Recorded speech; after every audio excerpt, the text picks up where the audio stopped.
Ambassador Nari Yoon stepped off the transport shuttle and stared at the massive Federation Capitol building, stretching endlessly into the sky. Chrome and glass towers gleamed under 3 different suns, while floating platforms carried alien dignitaries between levels that seemed to touch the clouds themselves. Ships from dozens of worlds docked at ports she couldn't even see from ground level. She took a deep breath and adjusted her simple black suit. Earth's best diplomatic outfit looked like work clothes compared to the flowing robes and crystalline armor worn by the beings around her. A 4-armed Velthari in shimmering blue silk glided past without a glance. 2 reptilian Korthax discussed trade agreements in voices that sounded like grinding stone. None of them paid attention to the lone human walking toward the entrance. The reception hall buzzed with conversation in languages that hurt her ears. Translation devices helped, but they couldn't capture the dismissive tone when other species mentioned humans. She caught fragments as she walked. Short-lived. Barely left their home system. Still fighting wars over water rights. At the registration desk, a tall gray alien with too many eyes looked down at her paperwork. Species 7234 humans recently discovered. Low technology level. The being's voice carried no emotion. You're assigned to Colonization Committee, Sub-Level 15. Report to Administrator Zek Thul. The elevator ride down felt like falling into a basement.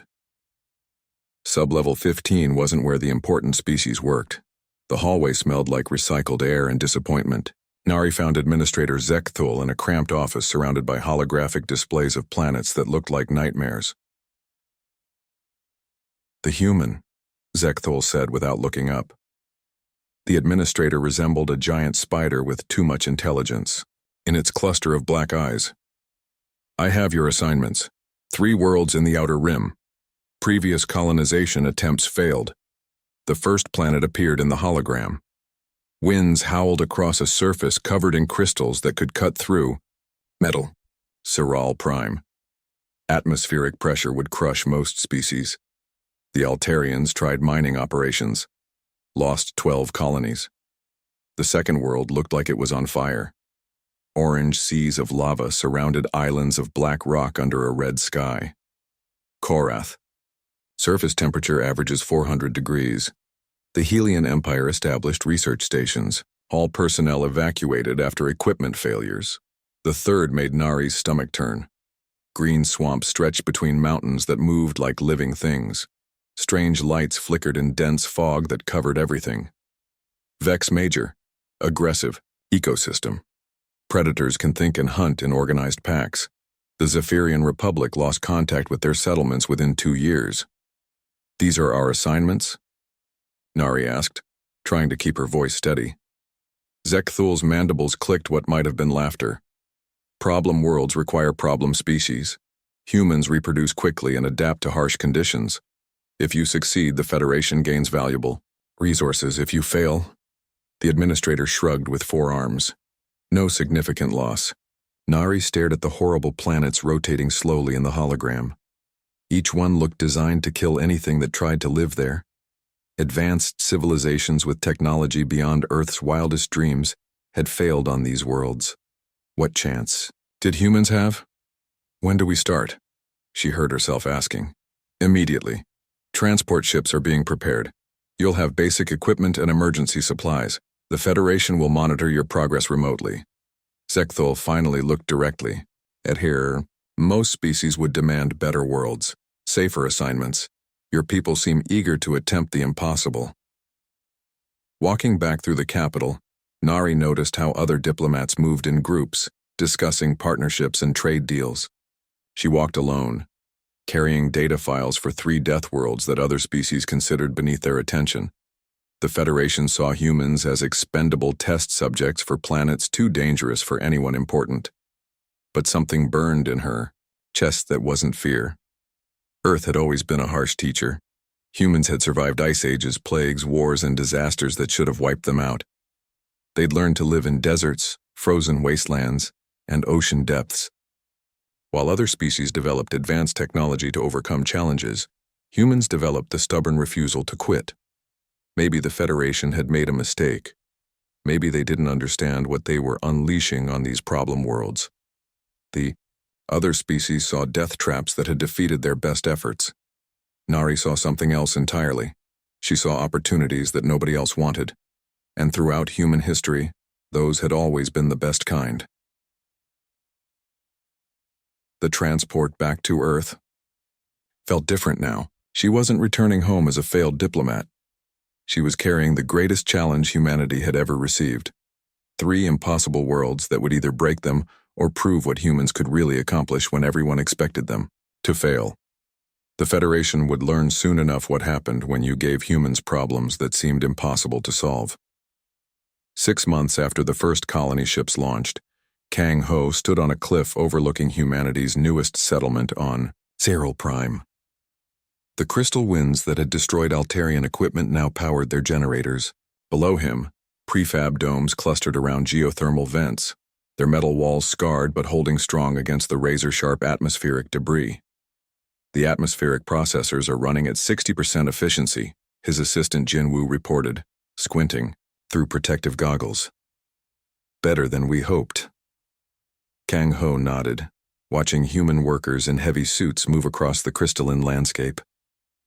Where other species had tried to fight the planet's hostile environment, humans learned to work with it. They discovered that the cutting crystals could be harvested and refined into incredibly strong building materials. The crushing atmospheric pressure that killed other colonists was used to power compression forges. Any word from Sul Mi on Vex Major, he asked. Jinwoo checked his communication device. She says the predator packs are getting smarter, but so are her people. They're actually domesticating some of the smaller hunters now. 300 light-years away, Sul Mi crouched in the green swamps of Vex Major, studying tracks in the mud.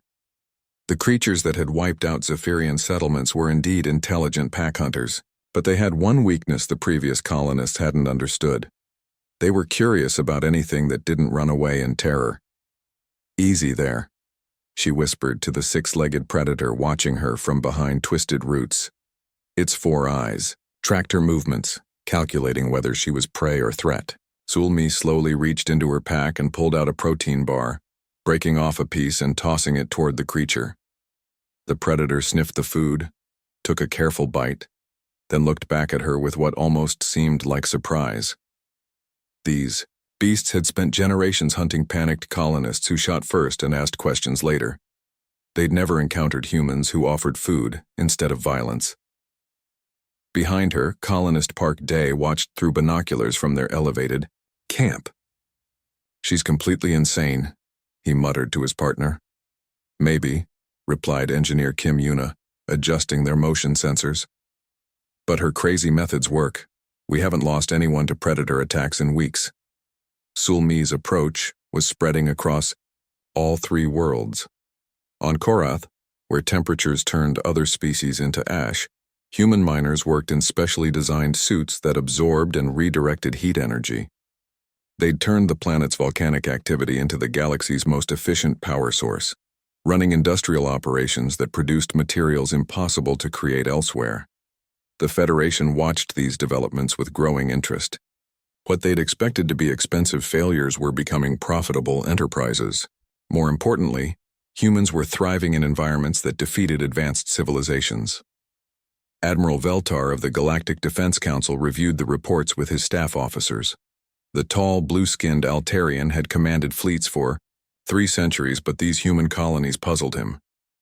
"They're using primitive technology," complained his tactical officer. "Basic metal alloys, simple energy systems. Yet they're succeeding where our most advanced settlements failed." "It's not their technology," Veltar mused, studying images of human workers. "It's their approach. They adapt to conditions instead of trying to impose their will on hostile environments." That's when the pirate attacks began. The Ravager Coalition had been harassing Federation trade routes for years. Their hit-and-run tactics made them nearly impossible to catch with conventional fleets. They struck fast, grabbed cargo, and vanished into asteroid fields or nebulae before defenders could respond. "We need patrol ships in the outer rim sectors," Veltar announced to the Defense Council. But our fleets are committed to the core worlds. Council member Zefka, a crystalline being from the inner systems, offered a solution. The humans have ships now, small freighters serving their colonies. We could assign them patrol duties. Those colonies are barely established, objected another member. Their vessels are converted cargo haulers. Exactly, Zefka replied. If we lose a few human ships to pirates, it's no significant loss. But if they succeed in deterring raids, our major trade routes remain protected. The assignment came through official channels, dressed up in diplomatic language about collaborative defense initiatives and expanding human participation in galactic security. But everyone understood the real message. Humans were being sent to fight pirates in sectors too dangerous for valuable Federation fleets. Captain Li Min received the orders aboard her converted freighter, Soul's Pride. Her crew of 12 included dock workers, miners, and colonists who'd volunteered for patrol duty. None of them had military training, but they all understood what the Federation really expected. They want us to be targets, observed her engineer, Choi Sung. Draw pirate fire away from the important ships. Probably, Min replied, studying star charts of their assigned patrol sector. But they're making one big mistake. What's that? Min smiled grimly. They assume we'll fight like everyone else. Within days, human patrol ships were spreading across the most dangerous trade routes in Federation space. The pirates were expecting easy targets, lightly armed vessels crewed by desperate colonists. What they found instead were ships that refused to follow any conventional rules of engagement. The galaxy was about to learn that humans didn't just survive in impossible places. They found ways to turn those impossible places into advantages that no one else had thought to use. Captain Jin Woo watched the pirate squadron approach through his viewport, counting 5 sleek raiders moving in perfect formation. His converted freighter, Busan Runner, looked like a flying scrapyard compared to their polished hulls and advanced weapons. The pirates probably thought this would be another easy target. They're hailing us, reported Communications Officer Park Soo from her makeshift station. Standard surrender demand. Put them through, Jinwoo said, settling into his captain's chair that used to belong in a mining vehicle. The pirate leader appeared on screen, a reptilian Korthax with scarred scales and golden teeth. Human vessel, you will drop shields, and prepare for boarding. Resist and we will destroy you. Jinwoo scratched his chin thoughtfully. That's interesting. See, we were hoping you'd try to board us. The pirate's eyes narrowed in confusion. Most merchant crews begged for mercy at this point. You surrender? Oh no, Jinwoo smiled. We're going to ram you. Before the pirate could respond, Jinwoo cut the transmission and turned to his crew. Engineering. Divert all power to forward. Shields and engines, weapons, prepare the surprise package. Everyone else, strap in tight. The Busan Runner suddenly accelerated straight toward the lead pirate ship. The raiders scattered in panic, not expecting their prey to charge directly at them. But Jinwoo had studied their previous attacks. Pirates relied on intimidation and overwhelming firepower from safe distances. They never prepared for ships that fought like cornered animals. Impact in 30 seconds, called out Navigator Kim, yawned from the pilot's seat she'd welded in place herself. The pirate leader was screaming orders at his crew when the human freighter slammed into his ship's port side. The Busan Runner's reinforced hull, built to survive crystal storms on Sural Prime, punched through the raider's lighter armor like paper. But Jinwoo wasn't finished. As the ships locked together, his crew activated their surprise package. Mining charges they'd repurposed as boarding explosives. The charges blew holes in the pirate vessel's hull, and human crew members in mining suits poured through. What followed wasn't a proper space battle. It was a bar fight in zero gravity. The pirates had advanced energy weapons and tactical armor. The humans had mining tools, construction equipment, and a complete disregard for proper combat doctrine. Engineer Choi Hwan used a plasma cutter to slice through the pirate captain's weapon. Gunner Lee Yoon swung a gravity hammer meant for braking asteroids, sending raiders flying into bulkheads.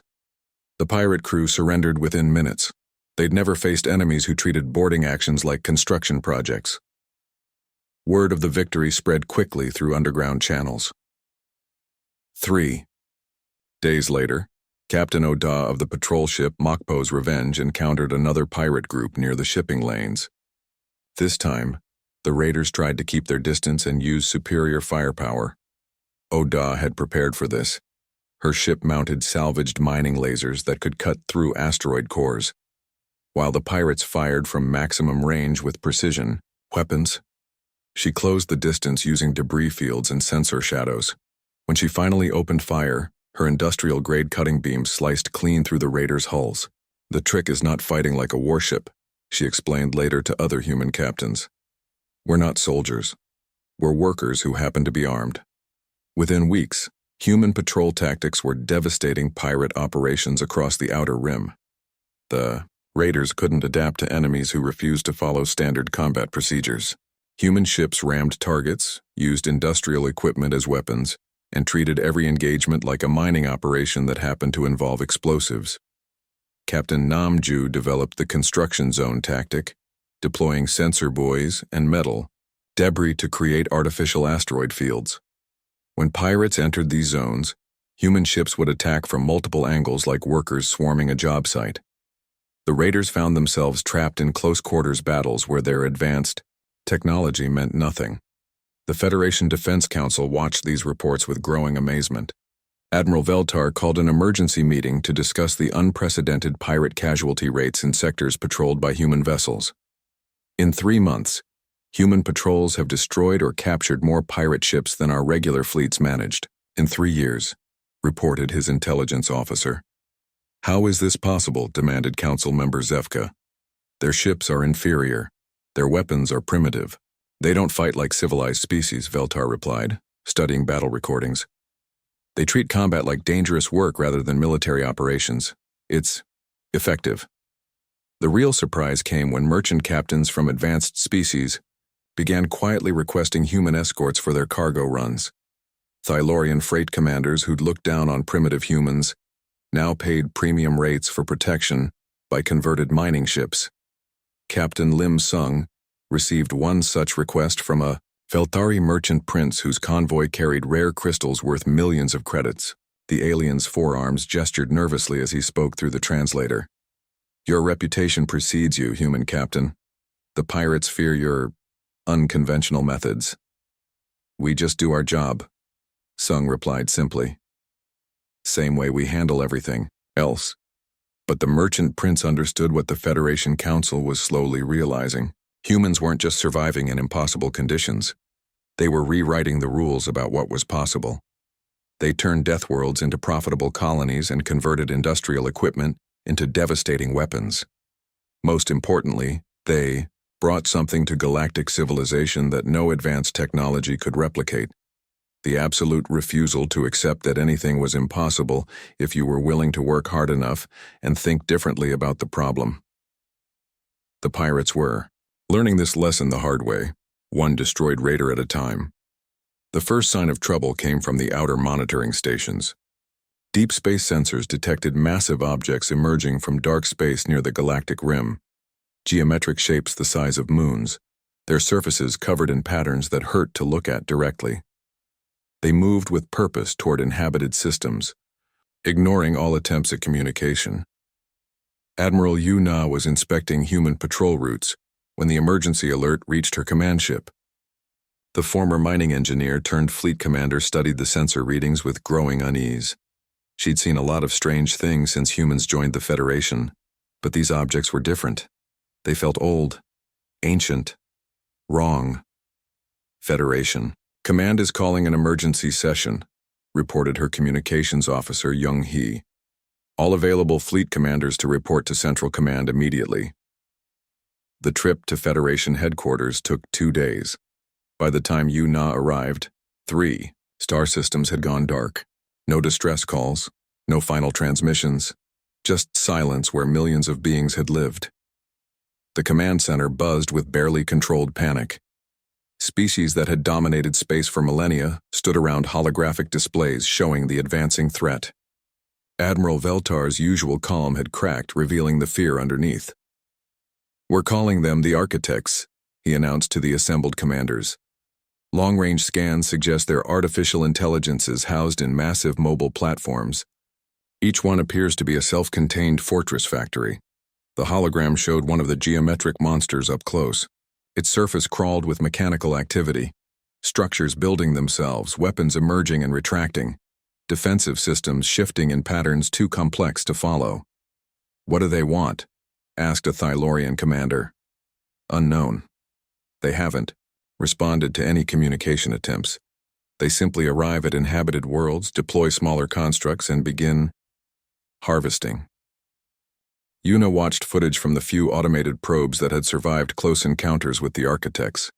The smaller constructs moved like silver insects, dismantling everything they touched, buildings, vehicles, people, and feeding the materials back to their massive parent ships. "What's our strategy?" she asked. Admiral Veltar activated another display showing fleet positions. "Coordinated strikes using our most advanced vessels. Concentrated firepower to overwhelm their defenses before they can adapt."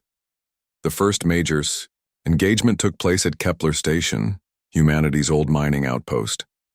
Federation forces arrived in perfect formation, cruisers, destroyers, and battleships arranged in textbook attack patterns. They opened fire with synchronized precision, their combined weapons creating a light show that could be seen from neighboring systems. The architect platform barely noticed. Its defensive systems absorbed the energy blasts, analyzed the attack patterns, and immediately began generating countermeasures. When the Federation ships fired again, their weapons had no effect. The platform's response was swift and devastating.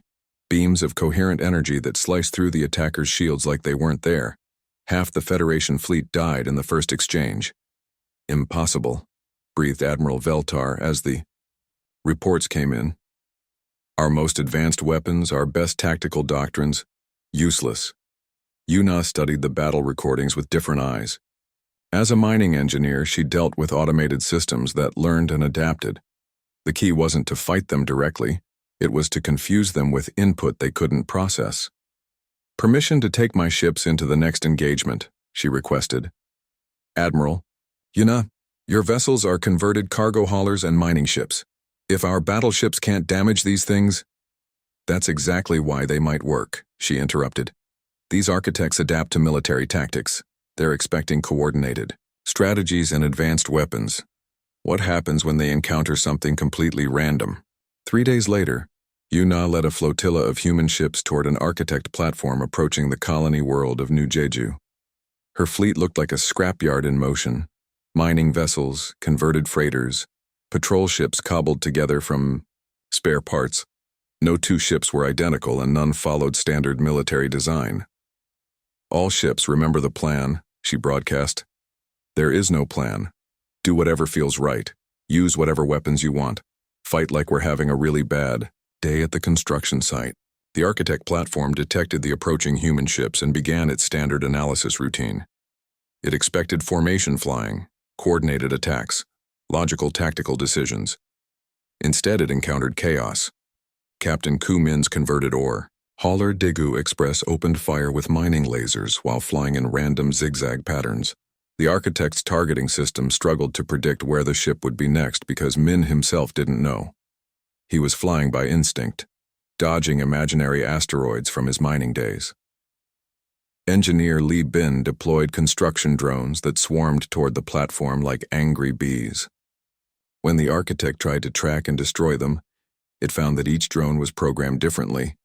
Some flew straight, others spun in circles, a few actually turned around and went home when they got scared. Captain Park 1 used his ship's gravity nets designed for capturing space debris to snag smaller architect constructs and fling them into each other. The platform's coordination systems couldn't compensate for their own units being used as projectiles in completely illogical ways. But Yuna's masterstroke came when she ordered all human ships to broadcast music, personal messages, and random data streams on every frequency simultaneously. The architect platform, designed to process and analyze all incoming information, suddenly found itself trying to make tactical sense of children's lullabies, love letters, and someone's grocery list. For the first time since the ancient machines had returned, an architect platform hesitated.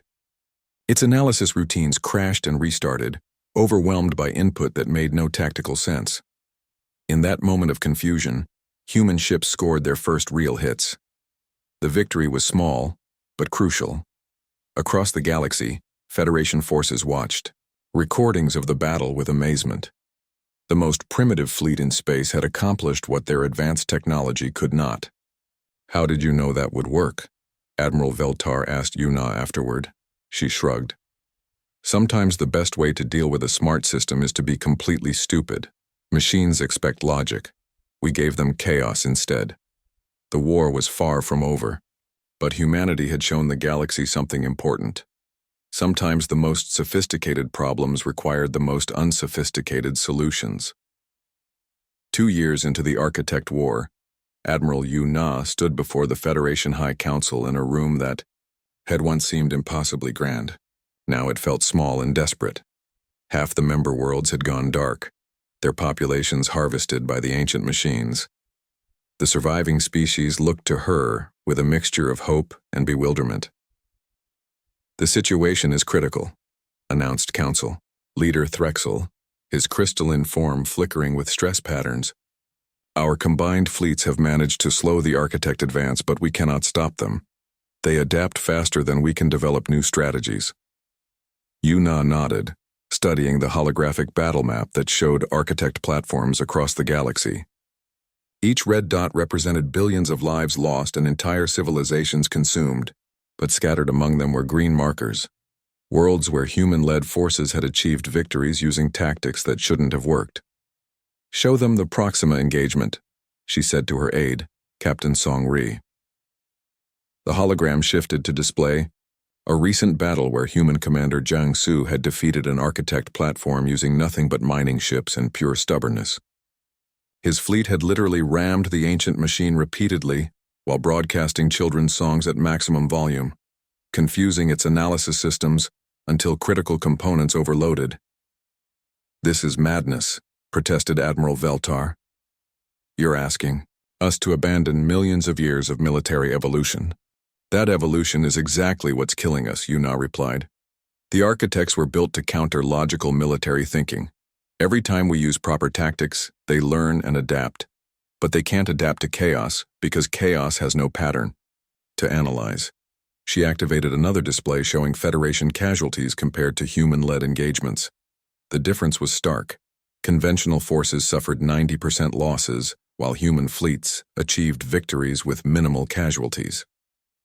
"Your methods work," admitted Council Member Zefka reluctantly. "But they go against everything we understand about warfare." "Good," Yuna said simply. "That's why they work." The final push began 6 months later. Yuna found herself commanding a fleet unlike anything the galaxy had ever seen, ships from dozens of species flying in deliberately chaotic formations. Thylorian cruisers painted with random colors flew alongside Veltari destroyers, equipped with human-designed chaos generators. Even the proud Altarian Navy had retrofitted their vessels with randomization protocols that made their movements unpredictable. The target was the Architect Prime, a massive construct the size of a small planet that served as the command center for the entire invasion. It had positioned itself at the galactic core, protected by dozens of smaller platforms and surrounded by defense networks that had evolved over 2 years of constant warfare. "All ships, prepare for the final assault," Yuna broadcast to the mixed fleet. "Remember, there are no rules. Every captain fights their own way. Trust your instincts, ignore regulations, and make it up as you go along." Captain Bayhoon of the converted cargo hauler Incheon Pride was the first to attack. Instead of approaching the Prime directly, he flew his ship in spirals while deploying cargo containers filled with scrap metal. The Architect defenses couldn't determine if this was an attack, a retreat, or some kind of bizarre supply run. Commander Ryu Yan took her mining fleet on what appeared to be a completely random path through the defense network. Her ships scattered like startled fish, regrouped for no apparent reason, then split apart again. The Architect targeting systems couldn't predict their movements because the humans themselves were making decisions based on gut feelings rather than tactical analysis. The breakthrough came when Yuna herself led the core assault group directly toward the Prime. But instead of attacking with weapons, she ordered every ship to broadcast their personal stories, childhood memories, family, photographs, hopes, and dreams. The massive architect construct found itself overwhelmed by millions of years of biological experience compressed into raw emotional data. For the first time since the war began, an architect platform completely stopped functioning. Its vast intelligence, designed to process tactical information and adapt to military threats, simply couldn't handle the chaotic flood of human experience. Critical systems overloaded trying to find strategic meaning in a mother's lullaby or tactical significance in someone's first kiss. "All ships, full assault now," Yuna commanded. The combined fleet struck the paralyzed Prime with everything they had.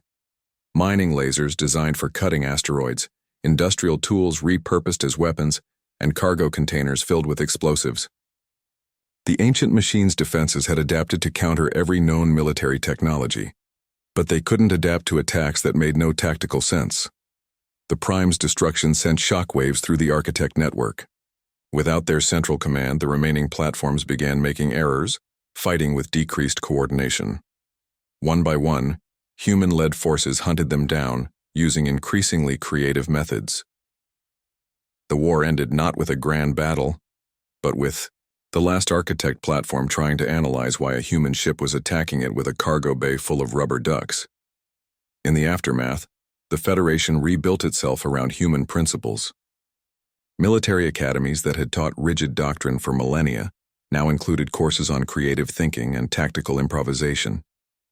The new Federation motto, suggested by Yuna herself, was simple: "When logic fails, try something stupid." Admiral Veltar, now serving under human command, summarized the change perfectly during a joint training exercise. "We spent eons perfecting the art of warfare. Humans reminded us that sometimes the best way to win is to forget everything you know and just do what feels right." The galaxy had learned that true advancement wasn't about superior technology or ancient wisdom.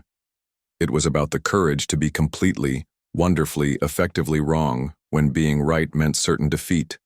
Humanity had saved the galaxy by refusing to act civilized when civilization itself was under threat.